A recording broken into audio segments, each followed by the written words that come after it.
के संग बिना नहीं चले कल। जोगी के हल जनता के बल, दोनों के संग बिना नहीं चले कल। जूर मिले हमला जिताना है, सरकार बनाना है, जोगी राज लाना है। सरकार बनाना है, जोगी राज लाना है। जोगी के हल जनता के बल, दोनों के संग बिना नहीं चले कल।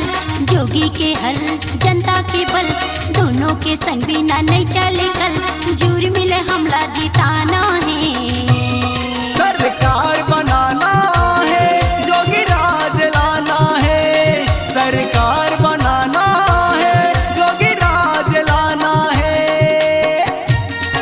जब तक सूरज चांद रहेगा, जोगी जी तेरा नाम रहेगा। छत्तीसगढ़ के मुख्यमंत्री अमित जोगी सही रहेगा।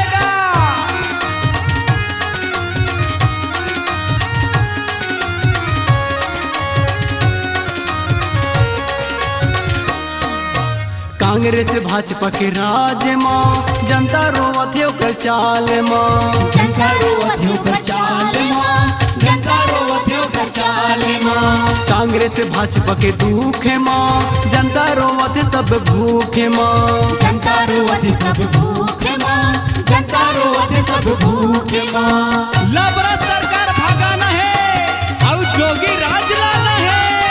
कांग्रेस भाजपा के राज माँ, जनता रोवत है ओकर चाल माँ। जनता रोवत है ओकर चाल माँ, जनता रोवत है ओकर चाल माँ। कांग्रेस भाजपा के दुख है माँ, जनता रोवत है सब भूख है माँ। जनता रोवत है सब भूख है माँ, जनता रोवत है सब भूख है माँ। जूर मिले हमला जिताना है, सरकार बनाना है, जोगी राज लाना है।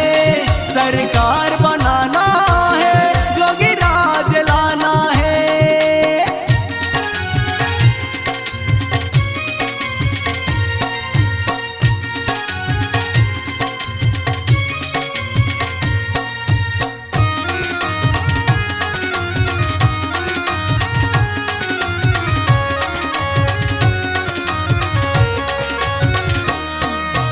दसवीं बारहवीं के छात्र ला जोगी हदी ही भत्ता। जोगी हदी ही भत्ता संगी, जोगी हदी ही भत्ता। हिंदू मुस्लिम सिख ईसाई मिलके लाभो सब सत्ता। मिले लाभो सब सत्ता के संगी, मिले लाभो सब सत्ता।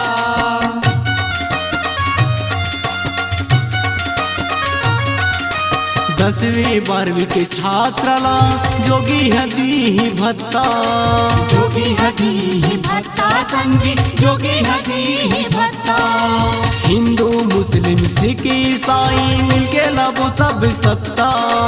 मिले लाभो सब सत्ता के संगी, मिले लाभो सब सत्ता। जूर मिले हमला जिताना है, सरकार बनाना है, जोगी राज लाना है।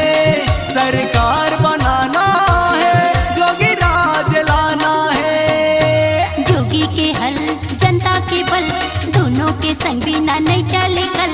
जोगी के हल जनता के बल, दोनों के संग बिना नहीं चले कल। जूर मिले हमला जिताना